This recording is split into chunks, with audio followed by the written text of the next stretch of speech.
Hi, welcome back to my channel. If you're new here, hi, my name is Taylor, but feel free to call me T for short. My intention for today's video is to pretty much give some information, insight on starting your locks yourself versus going to a loctician, and I'll also talk about two of the most common ways to start your locks.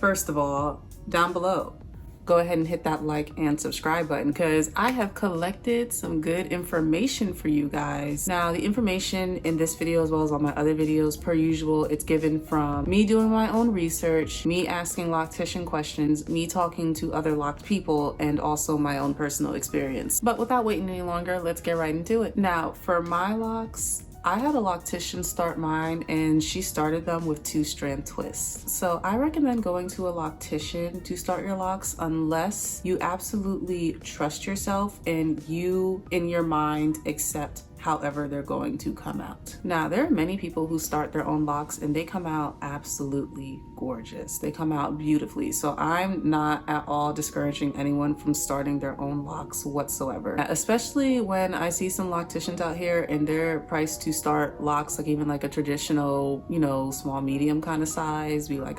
$500 to $1,000, and I'm like, no. I understand a lot of people wanting to start their locks themselves because of that.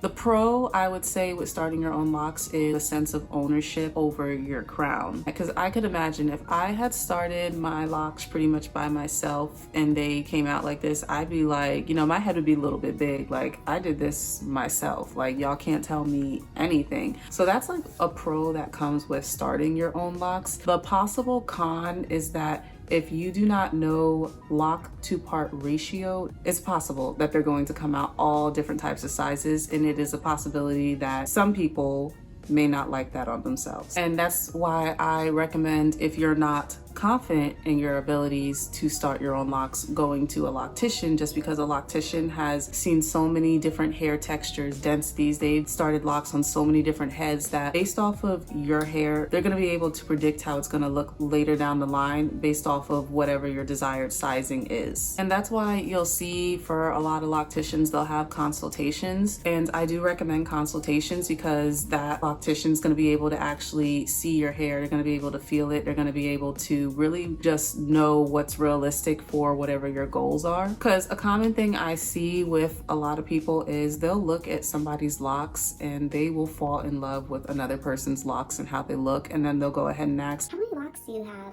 And the thing with that is two people could have 100 locks in their head and it's gonna come out two completely different ways. I personally, when I started my locks, and even now, I don't understand lock to part ratio. I don't understand how much hair is supposed to go in per each lock to get it to be a certain size as it locks up. I don't know how to predict any of that. That is way beyond me. I'm sure there's a good number of people who are like that. And if you are someone who is like that, don't feel bad for not starting your locks by yourself. It's okay. Just find a trustworthy loctician to start it for you. Because one thing I will say that can be like a little annoying is, say you started your locks yourself and now you're at like, somewhere between the 6th and the 8th month, and you're just not liking what you're seeing, because by the 8th month, you can pretty much have a visual of what your locks are actually going to look like at that point. And I would say it would be a little irritating depending on who you are if you get all the way to month 8 and then you don't like it and then you have to comb it out and start all over from scratch again because you're just like, this is not what I have envisioned and what I liked.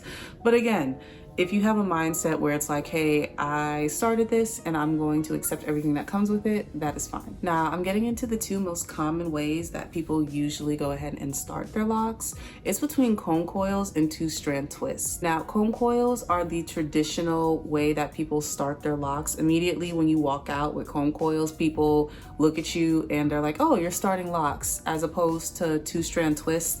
They just look like 2-strand twists in your head, and that's how everyone kind of just sees it, like you're just wearing that as a style. I remember in the very beginning of my lock journey, when I was about 1 month, maybe going into 2 months, I had my hair in the 2-strand twist and I had it styled at that time, and this woman literally approached me and she's like, wow, I love how you styled your twist. I never thought to style my twists like that, but you just gave me a whole new idea. I'm definitely going to try that. Thank you. And then I didn't even correct her. I didn't even say anything. I just accepted that whole entire situation.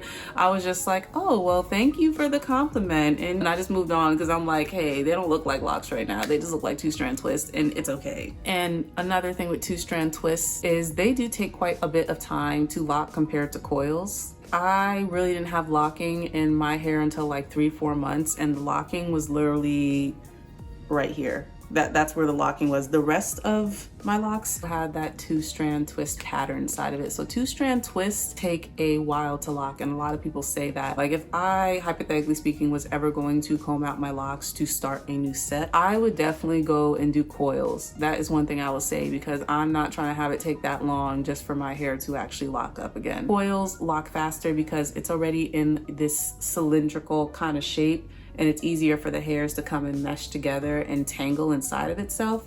So that's why coils will lock faster as opposed to a 2-strand twist. Now, when it comes to like starting with comb coils or 2-strand twists, well, most locticians, they say both methods will get you the same end result, but me and other locked individuals just don't agree with that. I like how 2-strand twists look because it gives a more messy kind of carefree appearance, whereas in my opinion, coils end up locking in a more uniform and neat way. And I don't know what it is about locks and like them being a little bit messy, but I just love that look, like there being like, you know, just so much imperfection and imperfect parts. Not saying that coils don't have that at times. For me, I just notice a difference between the two. So, and then another thing with 2-strand twist versus coils is if you are going to start your locks yourself, 2-strand twists are so much easier to do because I can't wrap my mind around how people take the comb and actually do comb coils. It just seems extremely complicated to me. And again, it's really based off of your abilities. If you know you can go ahead and do a comb coil, by all means go ahead if you're starting them yourself. But 2-strand twists are easy. Everyone can do a 2-strand twist pretty much. So that's what I would recommend if you were going to go ahead and start them by yourself. Your hair density, basically how much strands you have on your head, how thick your hair is, whether it's fine or coarse, is really how your locks are going to turn out. So like when you pick like, you know, your sizing and all that type of stuff, typically the higher number of locks, the more full your hair is going to be. But for some people, even though they may have what's considered a lower number of locks, their hair is so dense that it still looks pretty full. So that's why, you know, hair density and all that plays a factor. And one thing I'll say is if you're going to a loctician, it does help to have at least like a reference photo of what kind of size you want. Just know, even if you're going for that size, more than likely probably not going to have the same number of locks that they have. And I feel like paying attention to like lock count doesn't necessarily really help, but you can get general information from it. Like I said, the more locks you have, the more full your hair is going to appear and be. It's really different for everybody. Although it's good to be on social media or anywhere and admire somebody's locks, I think it's important to just admire your own natural hair and then do your own unique thing at the end of the day. But let me know how you guys felt about this video and all the information inside of it. Let me know if it helped you. Just give a comment down below. If it did actually help you, go ahead and give me a thumbs up. That way I can know, so I know that you guys like content like this and I can continue to make content like this. And if you are interested in more lock content from me, write down in the description, I have a whole lock content playlist, and also it'll be somewhere on the screen. But yeah, that's pretty much the conclusion, and I will see all of you lovely people in the next video.